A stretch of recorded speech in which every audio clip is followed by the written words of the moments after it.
Olá, meus caros alunos, sejam todos bem-vindos a mais uma das nossas correções comentadas de vestibular.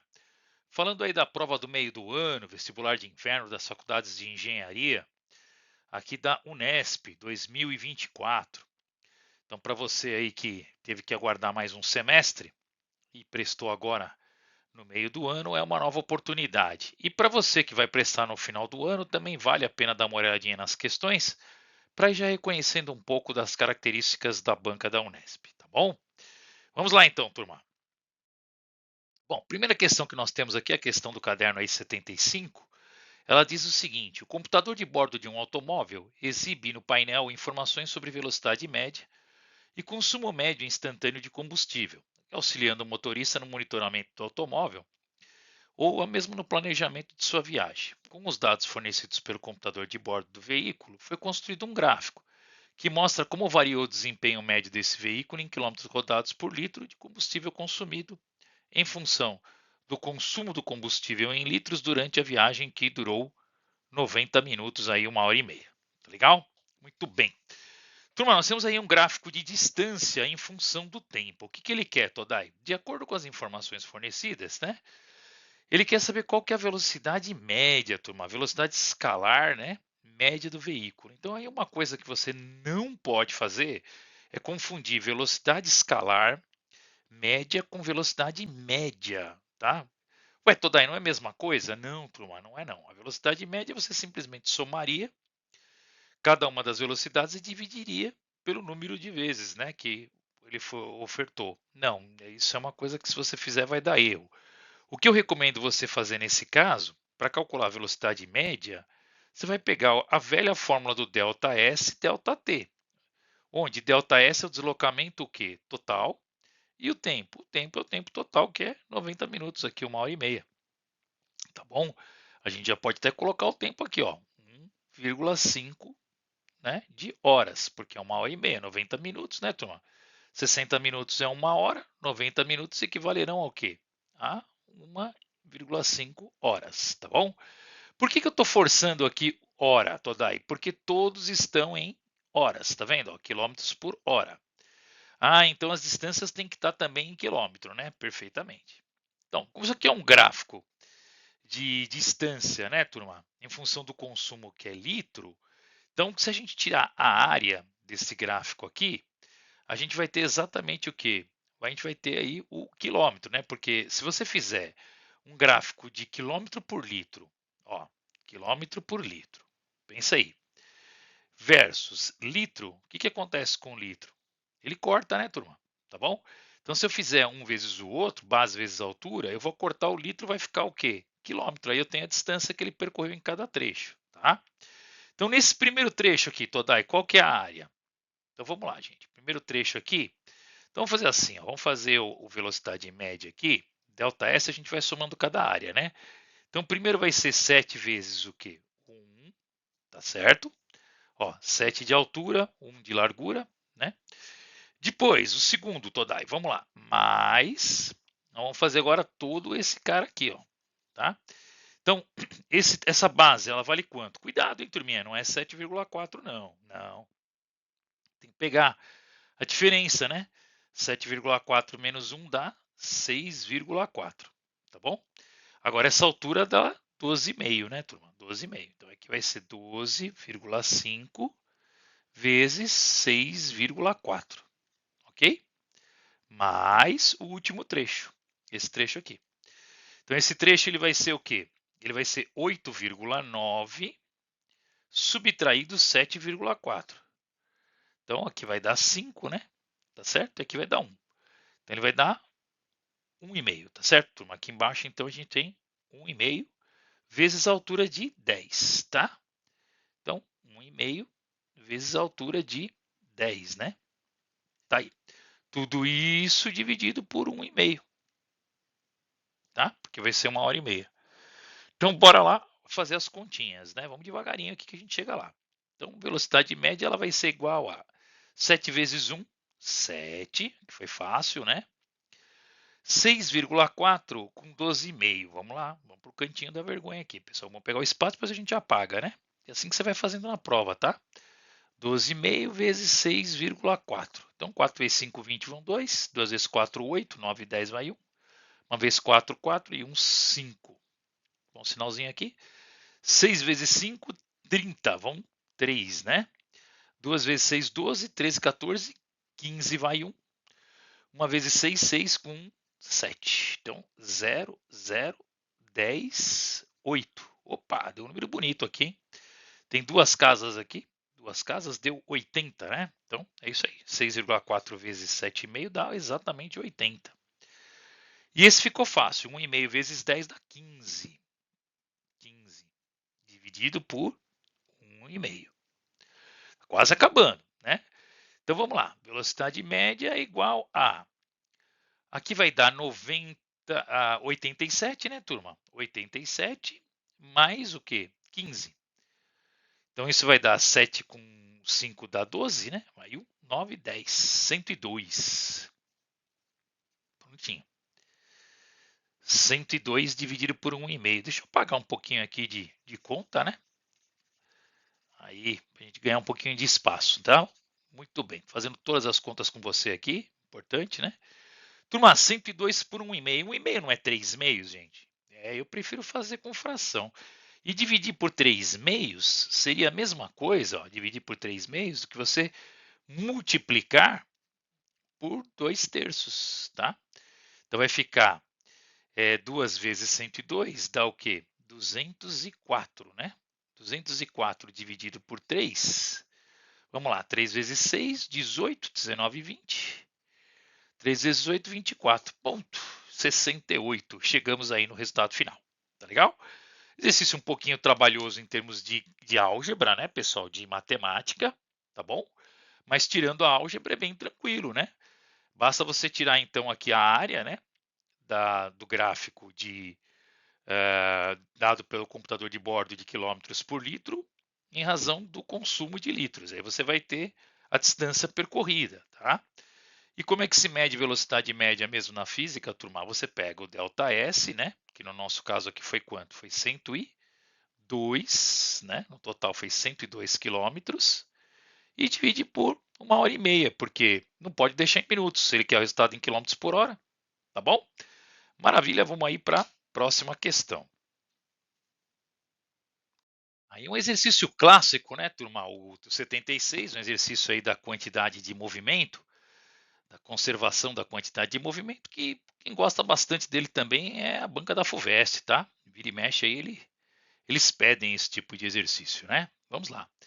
Então, questão 76. Duas esferas idênticas, nós temos aí a A e a B, feitas de massa de modelar. Muito bem. Deslocam-se por uma superfície plana e horizontal em movimentos retilíneos e uniformes, com uma velocidade VA e VB. Então, eu tenho aqui a VA e eu tenho aqui a massinha VB. Elas vão se encontrar aqui nesse ponto P, provavelmente. Tais que o VA é o dobro do VB. Já dá para ver pelo tamanho do vetor, né? Veja que o tamanho do vetor aqui, o módulo, a intensidade dele aqui, ela é bem maior do que a do VB. Como eu disse, eles colidem no ponto P. Imediatamente após a colisão, as esferas passam a deslocar grudadas, ou seja, uma colisão inelástica, né, pessoal? É aquela que o índice de restituição é nulo, né? Ou seja, você vai ter elas seguindo juntas, tá? Muito bem. A figura mostra aí uma visão superior do que está acontecendo. Aí ele deu aqui uns valores que não sei porquê, né? Seno de 60, 0,87, cosseno de 60, meio. Por que eu não sei porquê? Porque ele não pediu valores, né? Ele pediu só o vetor. O exercício ele é teórico, ele não quer cálculo, tá? E desprezando o atrito entre as esferas e a superfície horizontal, a representação do vetor velocidade das duas esferas unidas no mesmo plano que as contém a trajetória inicial imediatamente após a colisão é qual? Turma, quantidade de movimento é uma grandeza vetorial, tá? Ela é o produto da massa pela velocidade, que também é uma grandeza o quê? Vetorial. Quando você multiplica uma grandeza escalar por uma vetorial, a grandeza resultante ela tem que ser vetorial, tá certo? Porque ela depende do módulo da direção. Então, como ele está pedindo aqui a direção e o sentido do vetor velocidade final, o grupado, ele vai ser o mesmo do vetor o quê? Quantidade de movimento, tá? Então, se esse cara for, por exemplo, Que nem aqui, horizontal para a direita, ele tem que ser horizontal para a direita. Tudo que acontecer com o vetor quantidade de movimento tem que acontecer com o vetor velocidade. Aqui nós temos uma regra muito bacana, pessoal, chamada regra do polígono, né? Onde você tem o que eu chamo da brincadeira do triângulo. Então você tem aqui ó, um vetor, tá certo? Que é o vetor aqui que a gente vai representar pelo FB, tá certo? E nós temos aqui o vetor VA, ó, tá? O vetor VA.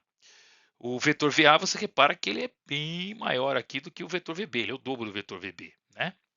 Então a pergunta o que acontece com a quantidade de movimento aqui? Bom, gente, na quantidade de movimento inicial no sistema conservativo aí, né? Ele é igual à quantidade de movimento o quê? Final, porque vai haver a conservação da quantidade de movimento, tá? E o que seria a quantidade de movimento inicial? A inicial seria o MAVA mais o MBVB, tá certo? MAVA, né? Seria preciso para calcular, né? Mais o MBVB, tá bom? Mas ele não pede para calcular. Isso aqui vai ser a quantidade de movimento final. E a quantidade de movimento final, Todai, ela vai ser qual? Ela vai ser a massa do A mais a massa do B, porque eles viram um aglomerado só, você concorda? Vai ser a junção do corpo A com o corpo B, vezes a velocidade final.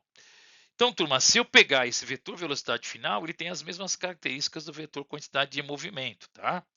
Então, quem seria a soma do vetor A com o vetor B? A soma dos vetores, ela diz que você vai somar o vetor assim, onde termina um, começa o outro.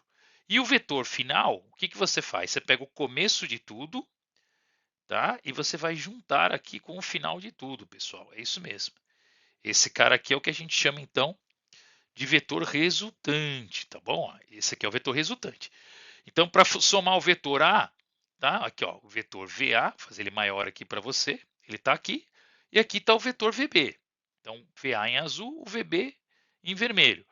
E para eu saber o vetor resultante, pessoal, o vetor resultante ele é chamado de velocidade final, que ele vai concordar com o vetor quantidade de movimento aqui, tá bom? Portanto, só pode ser então alternativa D de dado aí. Não há necessidade alguma de você sair para o cálculo, porque ele não pediu o cálculo aqui, tá bom? Alguém poderia dizer, mas não dá para ficar calculando, por que ele deu essa informação?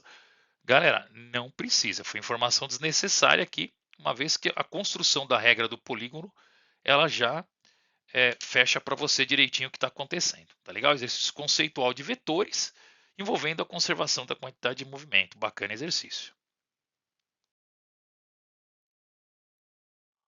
Vamos aí ao exercício número 77. Questão 77, uma questão clássica da hidrostática, do equilíbrio dos corpos nos líquidos, onde nós temos aí um navio antes de ser carregado e depois de ser carregado. Então vamos lá. As figuras que representam aí o mesmo navio cargueiro atracado num porto, flutuando em equilíbrio em duas situações, antes de ser carregado e depois de ser carregado então com os containers, né? Tá bom? Muito bem.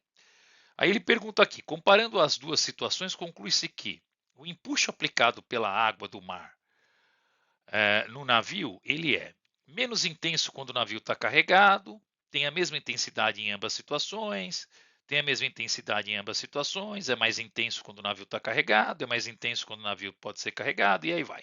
Muito bem. Galera, o que o aluno tem que saber num exercício de empuxo? Turma, empuxo do Arquimedes, né? Ele é a força que o líquido faz, contrário aqui ao peso, tá? Que ela vai se opor ao peso. Quando você tem ele aqui em equilíbrio, o que acontece? O empuxo ele é igual ao peso, tá, turma? Todo navio aí. Por que o navio não afunda, Todai? O navio não afunda porque o empuxo é igual ao peso. Lembra que o empuxo ele tem o vetorzinho aqui para cima, enquanto que o peso a gente vai representar ele para baixo, tá? Agora é claro, né, turma? Se eu coloco aqui um container, vários containers, né, e ele continua não afundando, o peso aumentou, sem dúvida. O peso aumenta, mas o empuxo também aumenta, porque ele continua o quê? Ele continua flutuando. Agora, eu preciso saber, isso é importante o aluno saber, do que depende o empuxo, galera. Isso você precisa saber. O empuxo ele precisa da densidade, é importante, né? Ele precisa saber que o empuxo depende da densidade, da gravidade, tá? Do planeta. Aqui não mudou de planeta, também não mudou de líquido, o líquido é o mesmo. E do volume do líquido deslocado, pessoal. É aqui que o povo erra, cuidado. Então, quanto maior o volume de líquido deslocado, maior é o empuxo. Tá bom? Então vamos lá, vamos dar uma olhadinha no item A. É menos intenso quando o navio está carregado, porque nesse caso, o volume imerso do navio é menor. Aí falou bobagem, né, pessoal? Vamos lá. Tem a mesma intensidade em ambas situações, porque a densidade da água do mar é a mesma antes e depois do navio ser carregado. Não, ele não é igual, turma, porque uma vez que eu coloquei container, eu aumentei o peso. Se o peso aumenta, o empuxo aumenta, então está errado também. C. Tem a mesma intensidade em ambas situações, porque o empuxo não depende do volume. Oh, meu Deus do céu, como que o empuxo não depende do volume submerso? Não faça isso que o Arquimedes fica triste. D. É mais intenso quando o navio está carregado, porque nesse caso o volume submerso do navio ele é maior, perfeitamente. Aqui, pessoal, o empuxo ele é, com certeza, esse vetor empuxo aqui 2, aqui o vetor empuxo 1, o vetor empuxo 2 ele é maior. E por que, Todai? Porque o vetor peso 2, pessoal, é maior. E por estar em equilíbrio, se eu dobrei, por exemplo, vamos supor que eu dobre o peso, eu tenho que dobrar o empuxo, tá? É mais intenso antes de o navio ser carregado. Não, aí ficou triste. Tudo bem, galerinha? Então é isso aí. Ficamos com a alternativa D, exercício conceitual. O aluno tinha que lembrar, na verdade, do que depende o empuxo, né? Tão importante quanto a densidade, a gravidade e o volume do líquido deslocado. Tá? Nesse caso, conforme ele recebeu essa carga mais de containers, o que aconteceu é que deslocou mais água, né, pessoal? O volume deslocado foi maior e, consequentemente, o empuxo teve que ser maior. Tá bom? Maravilha. Vamos para a próxima, então. Muito bem, galerinha. Exercício aí 78, um exercício de térmica, física térmica. Ele fala aí dos tipos de trocas de calor, né? Nós temos aí basicamente os três tipos de troca de calor envolvidos são condução nos sólidos, a convecção, que ocorre geralmente entre a troca de massas de ar, né, de fluidos, que podem ser líquidos ou gases, e a radiação, né, ou irradiação, que são feitas por ondas eletromagnéticas. Basicamente são essas três aí. Em um voo, as aves se mantêm no ar pela ação dos seus músculos peitorais, responsáveis por bater as suas asas. Para economizar energia em um voo ascendente, as aves mais pesadas, como o urubu de cabeça preta, fazem um voo planado. Nesse tipo de voo, a ave aproveita a corrente térmica de ar ascendente para subir, deixando suas asas longas e bem largas, abertas e fazendo a manobra então para não sair da bolha de ar quente, de modo que, voando em círculos, ela acaba então ganhando uma altitude aí, né, pessoal? Conforme está mostrando aqui na figurinha, olha que bacana aqui. O fenômeno térmico que explica o voo planado feito pelo urubu de cabeça preta é, bom, gente, aqui claramente é a convecção, né? Por quê, Todai? Turma, nós temos aí a corrente de ar quente que vem do solo, tá? Então nós temos aqui um ar quente que ele entra aqui no solo. E o que vai acontecendo? Ele vai subindo, né? Por quê? Porque o ar quente ele é menos denso, né, turma? Então, como ele é menos denso, o que acontece com aquilo que é menos denso, Todai? Ele sobe, tá? E aí, à medida que ele vai subindo, vai entrando o ar frio. Ao entrar o ar frio, turma, ele começa a ganhar densidade e ela começa a planar em círculo, ela começa a descer, tá certo? Essa troca de massa de ar quente por ar frio dentro da bolha, que se forma como se fosse uma bolha aqui, a gente chama então na física de convecção. Não creio que você tenha tido problema. O exercício aí foi bem tranquilo. Questão 79, faz um tempinho já que eu não vi uma questão de eclipse. Confesso a vocês que estava até sentindo falta. São questões clássicas que sempre são pedidas aí nos vestibulares e já fazia um tempinho que não aparecia. O eclipse solar é formado aí em um fenômeno de alinhamento que ocorre entre quando a Lua se interpõe entre a Terra e o Sol, ocultando completamente ou parcialmente a luz solar com uma estreita faixa de superfície terrestre. É claro que nós tivemos aí um importante eclipse esse ano, pessoal, que infelizmente não foi visto aqui do Brasil, mas e aí se tornou midiático, né? Então, é claro que a gente já estava esperando uma questãozinha aí, que sempre os vestibulares eles correm atrás desses fenômenos que ocorrem no ano corrente, né? Tá bom? Então levando por esse lado, né? Não não é que não tenham eclipses, estavam tendo, mas um eclipse total é um fenômeno um pouco raro de acontecer, mesmo porque a Lua está se afastando da Terra. Então, a cada vez que a gente, a tendência é que cada vez a gente tenha menos eclipses que formem esse efeito total, que fica ali bem bacana, né? Fica quase noite durante o dia. Acredito que vocês devem ter acompanhado porque a mídia deu ampla cobertura esse ano. Muito bem. A figura 1 mostra então como um observador da Terra veria o Sol durante a ocorrência de 3 eclipses solares, né? Turma, eclipse. Eclipsar significa o quê? Tampar, tá? A palavra eclipsar significa tampar. Então, quando eu falo eclipse solar, eu estou tentando tampar o Sol. Com o quê? Com a Lua. Eclipse lunar, eu estou tampando a Lua. Com o quê? Com a Terra. Tá certo? Então, só existem esses dois tipos aí para nós, né? Agora, tem as suas variantes, né, turma? O modo como ele se comporta. Se ele é total, se ele é anular, se ele é parcial. São os três que a gente mais trabalha, tá? Então, quando você tem aí a obstrução completa, que é o fenômeno raro, é o total.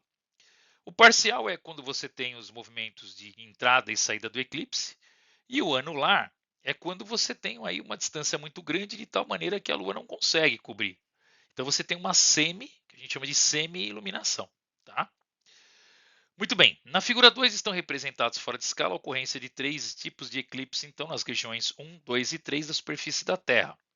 Ele quer saber nesta ordem aqui, do respectivamente, né? Na região 1, 2 e 3, teríamos quais eclipses? Então, na região 1, nós temos um eclipse parcial, né, Todai? Parcial. Por quê?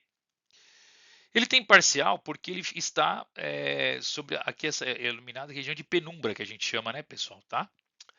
Então, você tem o cone de penumbra aqui, né? Tá? O 2, você teria o eclipse total, porque você já tem aí o cone de sombra, né? Temos aqui um cone de sombra projetado na Terra. O cone de sombra projetado na Terra dá eclipse total, né? A penumbra projetada na Terra dá o parcial. E o 3 a gente tem uma semi-iluminação, tá? Por quê? Porque ele não chega a cobrir totalmente, que é esse anular aqui. Ok, pessoal? Portanto, ficamos então com a sequência do parcial, né? Depois aqui total e aqui o famoso anular, tá? Então, parcial, total, anular, ficamos com a alternativa E. Exercício acho que bem tranquilo, tá bom? Vale a pena dar uma retomadinha aí na matéria de eclipse, né, pessoal? Esse, no caso, ele só falou de eclipse solar, mas lembre-se que tem também o eclipse lunar, tá bom? Fique esperto aí, um tema que pode ser pedido agora para o final do ano, inclusive aí pelo Enem, tá bom? Fica a dica. Mais uma questão aí que a Unesp também sempre pede, envolvendo o espectro de frequência e a equação fundamental da ondulatória. Tá? Isso aí já faz parte já do, vamos dizer assim, do arroz feijão, né? Que os vestibulares trazem aí todo ano. A figura representa o espectro eletromagnético, dividido então de acordo com as frequências de onda que você compõe. Então, daí eu preciso decorar isso? Não, turma, você precisa entender como é que ele funciona. Geralmente os vestibulares fornecem, tá? O que acontece aqui? O espectro, turma, ele vai te dar a frequência ou o comprimento de onda, tá? Que geralmente é em nanômetros, né?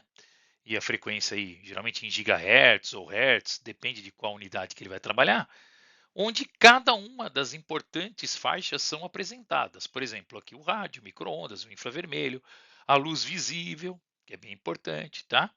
E assim vai indo, até o raio gama, por exemplo.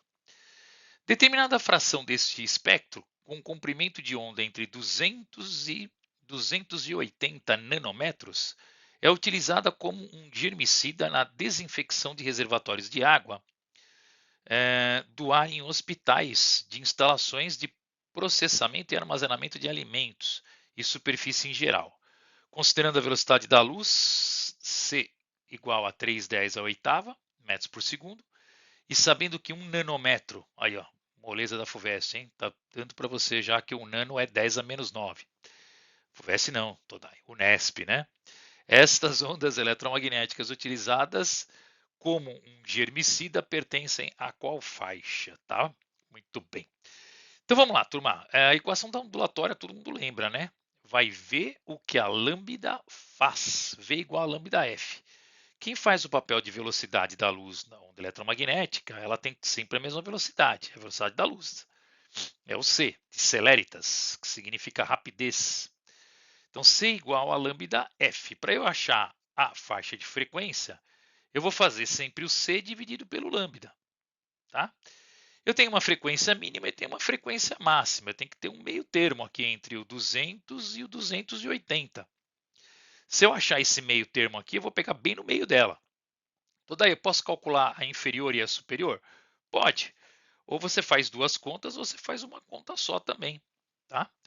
Depende muito aí. Se você quiser também fazer uma conta só, também não acredito que seja tão complicado não.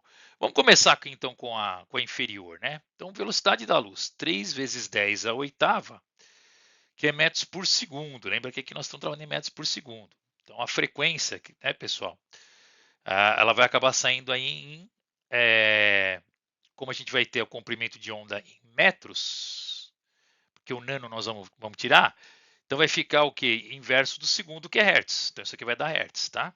Muito bem. Que é exatamente a leitura do nosso gráfico, que é hertz. Então vamos pegar esse lambda de 200 aqui, ó. 200 nano. Nano é 10 a menos 9, tá ok? Bom, 200 10 a menos 9, então seria uma frequência de 3 10 a oitava dividido por 2 10 elevado a. Esse cara perdeu duas, né, pessoal? Se esse cara ganha duas, ele passa a dever 7, certo? Ele devia 9, agora ele deve 7. O que é 3 meios, gente? 3 meios na matemática. O que é 3 meios? 1 vezes 2, 2, para 3, 1, né? Isso aqui é um número que você não pode esquecer. É 1,5, galera. É 1,5, tá? 3 meios é 1,5. 10 elevado a. O menos 7, quando ele sobe, ele vira o quê? Mais 7. 7, 8 dá 15. Então a brincadeira começa lá no 1,5 vezes 10 a 15 Hz, tá? E ela vai para onde? Gente, quando eu alterar isso aqui para 280, então no lugar do 200 aqui, eu vou pôr um 280, eu vou ter aqui pouca mudança, você concorda? Porque de 200 a 280, eu vou continuar na faixa do quê? Do 10 a 15 Hz, turma. E quem que está na faixa do 10 a 15 Hz? Eu não tenho como, com esses números aqui, chegar em 10 a 16 e muito menos 10 a 14. Tá? E isso economiza tempo em conta, né, galera? Tá bom? 10 a 15 ele está bem aqui no meio. Ó. Entre 10 e 14 e 10 a 16, você tem o quê? Você tem o ultravioleta, turminha. Tá bom? Aí é o ultravioleta. Ah, mas o correto não seria eu fazer a máxima agora? Fazer 3, 10 elevado à oitava.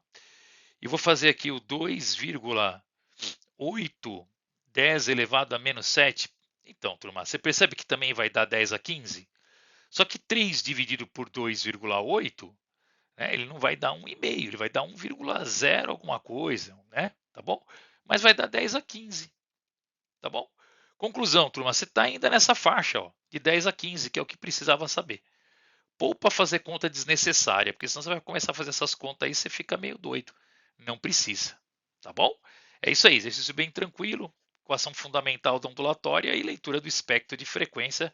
Você tirou de letra aí, alternativa A, né, o raio é ultravioleta, a faixa é ultravioleta. Bom, penúltimo exercício aí da prova, uma prova bem conceitual, né, turma? Prova de meio de ano, uma prova que não tem muita dificuldade. Ela traz também uma questão conceitual, que é a velha fórmula do Pio, né? Para você fazer análise de um circuito sério aí contendo um fusível. Questão de eletrodinâmica que não tem como a gente deixar de fora numa prova de vestibular. Tem que ter uma questãozinha. Eletrostática às vezes a gente suprime, mas eletrodinâmica não dá para deixar de fora, né, turma? Muito bem. A figura representa um circuito alimentado por um gerador de força eletromotriz 12 volts constante, tá? Ele é ideal, né, Todai? É ideal, tá? Então fornece aí 12, significa aí que o E, né, força eletromotriz é igual a tensão, que é 12 volts, ele é ideal, não tem perda. E que é limitado por uma corrente de 15 amperes, tá, pessoal? Então esse fusível aqui, ó, ele diz o seguinte, o máximo que pode passar aqui é quanto? 15 amperes, tá? Seja indo, voltando, ele não deu a polaridade aqui, mas seja indo ou voltando aqui na hora horário ou anti-horário, se você passou de 15 amperes, o que acontece com o fusível? Ele abre o bico, pessoal. Então ele só deixa passar 15 amperes aqui por alguma limitação qualquer. Entre os pontos A e B do circuito, estamos ligando uma lâmpada só, por enquanto, tá? Aqui, ó, só tem uma lâmpada ligada por enquanto, tá? Mas eu tenho uma espécie de trilhos, né? Com vários conectores, onde eu posso ampliar o número de lâmpadas em paralelo. Eu posso ligar mais lâmpadas, cada vez mais lâmpadas, tá? Mas todas essas lâmpadas, segundo ele, pessoal, elas têm o mesmo valor nominal. Ou seja, a característica da lâmpada qual é? Vamos escrever aqui, ó, lâmpada. Ela tem a seguinte característica, ela tem uma tensão de 12 volts, ou seja, me dê 12 volts, que eu dissipo uma potência de 24 watts, tá? Muito bem. Ligados, então, num ponto. E há vários pares C e C', né, em que podem ser ligadas outras lâmpadas aí, né? Tá, pode ter ligado aqui, por exemplo, mais uma lâmpada, posso ligar aqui mais uma lâmpada, mais uma e assim por diante, né? Provavelmente o exercício vai querer saber quantas lâmpadas a gente pode ligar no máximo para não queimar o fusível. Tá na cara, né? Desprezando as resistências dos fios e dos conectores, né? O número máximo de lâmpadas, olha aí, iguais a L, que ainda podem ser acrescentadas é de quanto? Gente, o circuito é bem tranquilo, é muito fácil a questão. Você só tem que tomar um cuidado que tem uma pegadinha. Qual é a pegadinha? O aluno esquece, pessoal, que uma lâmpada ela já está conectada. Veja, o que ele está falando aqui? Desprezando as resistências dos fios, qual o número máximo de lâmpadas iguais a L que ainda podem ser acrescentadas? Ou seja, ele quer saber qual o número máximo de lâmpadas que eu posso colocar a mais. Então, cuidado, você na hora de fazer o cálculo, você tem que contar a lâmpada que já está pré-existente aqui. Foi aí que eu acho que muita gente deve ter caído, tá? Toma bastante cuidado. Todai, como que eu vou saber quantas lâmpadas eu posso ter? Turma, se você tem tensão e você tem a potência, você vai ter que fazer o quê? O cálculo do consumo da corrente de cada lâmpada. O consumo de corrente de cada lâmpada é o pio, né, galera? Tá bom? É o pio. Lembra do pio? Olha ele aqui, ó. É o nosso passarinho, né? O pio. Olha ele aqui, ó. Pio, tá bom? Se você quiser calcular a corrente, tampa a corrente, faz P sobre U, ok? Então a corrente aqui ela vai ser 12 dividido por quanto? 12 não, toda 24, né? Isto é 24, que é a nossa potência, dividido por 12, que vai nos dar 2 amperes. Então assim, turma, cada lâmpada ela vai consumir quanto? 2 amperes. O máximo que eu posso ter são 15 amperes. Então 15 amperes é meu limite. Quantas lâmpadas eu posso ter? Sendo que cada lâmpada, pessoal, ela vai ter 2 amperes. Alguém vai falar, toda o N aqui está dando 7,5, né? Muito bem, turma, o N é 7,5, só que só tem o número inteiro. Então, pode ser 7, porque 2 vezes 7 dá 14. Isso mesmo, podem ser 7 lâmpadas. Só que, olha a pegadinha. 7 lâmpadas, descontando uma que já está no circuito. Então, descontando uma do próprio circuito, eu poderia ligar no máximo quanto? No máximo, poderia ligar mais 6 lâmpadas, alternativa A. Acredito que muita gente tenha caído nessa pegadinha aí da 7, pessoal. Foi um venenozinho aí, tá? Então toma bastante cuidado, tá bom, turminha? Mas de resto o exercício não deixa aí muitas complicações, tá bom? E vamos lá para a nossa última questão de física desta prova, que foi considerada uma prova aí de nível bem médio, tranquilo, conceitual. Não deve ter oferecido grandes dificuldades, pelo menos em física. E para finalizarmos essa provinha aí, pessoal, nós temos então uma questão em que o aluno sempre fala assim: eu não vou estudar teoria em física, teoria em física não cai. E aí ele cai do cavalo, né? Como não, pessoal? Claro que cai teoria sim, né?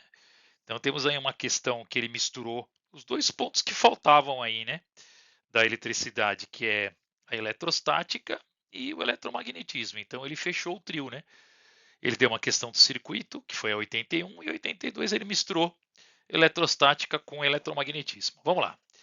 Então ele dá dois textos para você ler aqui. Vamos lá. Texto 1. O processo de carregamento sem fios permite recarregar uma bateria de um celular sem utilizar cabos para conectá-la ao carregador. Nesse processo, quando ligamos um carregador na tomada, uma corrente elétrica alternada passa por uma bobina em seu interior, gerando um campo eletromagnético oscilante que produz uma corrente elétrica em uma outra bobina dentro do próprio celular, deixando próximos ao carregador. E essa corrente então alimenta a bateria. Nós temos aqui um caso clássico, né, pessoal, da lei de Faraday e Lenz, né? Ou a lei de Newman também, né? Alguns chamam da lei de Newman também, tá? É a lei do eletromagnetismo, indução eletromagnética, tá? Nomes importantes aí como Faraday, como Newman, Lenz, tá? Eles participam dessa jogada aqui. 2. Em um dia de tempestade com ocorrência de raios, é mais seguro aguardar a chuva passar dentro de um veículo, sim, faz uma blindagem, né? Do que sair dele. Nesse caso, se esse veículo for atingido por um raio, sua superfície metálica atua impedindo a carga elétrica passe para dentro dele. Isso é a gaiola de Faraday, né, pessoal? Muito bem. Permanecendo em sua superfície externa ou escoando para o solo, protegendo então a pessoa no seu interior. A gente já comenta isso sempre em aulas, né, pessoal? Muito importante que você não saia do veículo, principalmente se houver aí uma queda de um fio elétrico e esse fio elétrico encostar na blindagem. Enquanto você está lá dentro, você está protegido. Tá? Agora saiu, aí é complicado. Nos textos 1 e 2 estão descritos exemplos de dois fenômenos conhecidos. Vamos lá. Então, respectivamente, na ordem, texto 1 depois texto 2. Texto 1, eletrização por indução e efeito Joule. Não, né, pessoal? Tem até uma palavra aqui de indução, né, mas não é eletrização por indução, tá errado. E o efeito do Joule não tem absolutamente nada a ver com o efeito da gaiola de Faraday, né? Efeito Joule seria a transformação de eletricidade em calor, tá? Indução eletrostática e eletrização por contato. Também não temos, né, pessoal, a eletrização por contato aqui. Indução eletromagnética, opa, agora começou a ficar bom. E blindagem eletrostática, sim e sim, né? Então nós temos aqui Newman, Faraday, né, pessoal? Lenz, a indução eletromagnética. E a blindagem eletrostática, gaiola de Faraday, né? Então, perfeito. Deflexão magnética também não. E poder das pontas da eletrostática também não. Gaiola de Faraday, ele está no texto 2, ele inverteu, tá? E eletricidade estática não seria cabível aqui também, né? Quer dizer, já está errado a primeira, a gente nem precisa analisar a segunda, né? Então é isso aí, turminha. Quem disse que não cai, né? Cai sim, tá? Então, lei de Newman, Lenz, né? A lei da indução eletromagnética, sim, você pode induzir corrente elétrica através de uma bobina, tá? É uma parte muito importante aí do eletromagnetismo. E a blindagem eletrostática, a famosa gaiola de Faraday, tá bom? Aonde o que acontece é que o campo dentro é nulo, lembra, pessoal? E você só tem, então, o campo na blindagem. Ele fica próximo à blindagem. Tá legal? Protegendo, assim, a pessoa que está dentro blindada. Turma, espero que eu tenha te ajudado aí, tá bom? É isso aí. Como eu disse, para quem prestou a prova aí, não deve ter sido uma prova tão complicada. E para quem não prestou, vale dar uma olhadinha, porque para conhecer um pouquinho a característica da banca aí da Unesp. E final de ano temos aí mais uma prova, né? Essa é mais uma prova um pouco mais restrita aí para a área de engenharia, tá bom? Grande abraço a todos e até a próxima. E não deixe de colocar aí no comentário qualquer dúvida que você tiver.